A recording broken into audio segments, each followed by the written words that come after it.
જો ગાઈસ જે આપણે અથાણામાં મસાલા નાખવાના છે ને આખા મોરી ને તજના લાકડા છે, આખા મોરી છે અને 3 ચમચી આપણે અહીંયા વરિયાળી લઈએ છીએ. તો જે વરિયાળીને બધું લીધું છે ને એ આપણે અમુક વાર અથાણામાં આખું ભાવતું નથી, બરાબર. તો આને થોડાક એવા ગરમ મસ્તી કરીને નાખીશું અને મિક્સરમાં પાવડર બનાવી દઈએ છીએ. ગરમ કરીને સરસ એવો પાવડર બનાવી દઈશું અને એ પાવડર પછી આપણે એડ કરવાના છે અથાણામાં. Okay guys. હાય ગાઈઝ, જો આજે આપણે બનાવવાનું છે કે ગોળ કેરીનું અથાણું બનાવવાના છે અને એમાં પોપણ માપ કહી દઉં. કેરી મેં અહીંયા લીધી છે. એ આ જે કેરી છે ને એ હળદરમાં બધું સરસ એવું જો કે વિડીયોમાં બતાવેલું છે મેં. તો આ 1 કિલોનો 500 ગ્રામ કેરી છે, એટલે મતલબ 1.5 કિલો.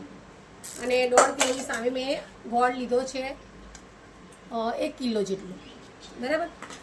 અને પછી જે રાઈના મેથીના ગુળિયા છે એ મેં લીધા છે 500 ગ્રામ. 500 ગ્રામ રાઈના ગુળિયા છે, આ જોઈ શકશો તમે.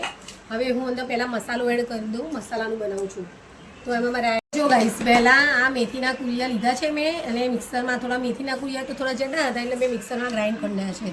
તો સરસ એવા થઈ ગયા છે. આ 500 ગ્રામ છે અને આ રાઈના કુળિયા છે એ પણ 500 ગ્રામ એડ કરું છું હું, બરાબર ગાઈસ. અને જેમ કે મસાલો વધારે હશે તો થોડું સારું લાગશે અથાણામાં. જો આ રાઈના અને મેથીના કુળિયા બંને મેં લઈ લીધા છે, બરાબર. અને હવે અંદર લઈશું આપણે આમાં છે વરિયાળી એડ કરી છે. જો કે મેં મિક્સરમાં થોડું ક્રશ કરી નાખી છે. વરિયાળી છે અને આખા મરી છે, બધું છે. આખો મસાલો ટોટલ આખો નહીં, ખાલી મરી છે અને તજના લાકડા છે અને વરિયાળી છે અને રાઈના પેલા મેથી દાણા હતા એને ક્રશ કરી નાખ્યા છે. એ મસાલો છે એને મેં વચ્ચે એડ કર્યું છે. એટલે ગરમ તેલ આવશે એટલે સીધું વચ્ચે આપણે એડ કરીશું એટલે સરસ એવે શેકાઈ જશે. જો મેં વરિયાળી નાખી છે એટલે સ્મેલ પણ આવે છે. ગાઈસ જો તમારી અંદર વરિયાળી ના નાખવી હોય તો સ્ક્રીપ કરી શકો છો તમે. 1 ચમચ જેટલી મેં અંદર હિંગ એડ કરી છે ગાઈસ. જો આ હિંગ એડ કરી છે 1 ચમચ. અને કાશ્મીરી લાલ મરચું એડ કરું છું. જો કે એ મેં લીધું છે 4 ચમચ. જો તમે તીખું ખાતા હોય તો થોડું પેલું મરચું પણ એડ કરી શકાય છે, પણ મેં તો આટલું જ એડ કર્યું છે.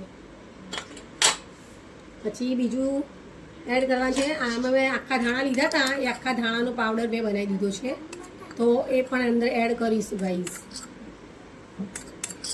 એ પણ મેં એડ કરી દીધું છે. વચ્ચે હિંગ એડ કરેલી છે. હિંગનો સીધો ગરમ આપણે જે તેલ નાખીએ ને ગરમ એ સીધું અંદર હિંગની અંદર મિક્સ સરસ એવું બધા મસાલામાં થઈ જશે. અને જે આપણે તેલ લીધું છે એ ઉકાળીને લેવાનું છે, બહુ જ ગરમ થવા દેવાનું છે. પછી આની અંદર એડ કરીશું.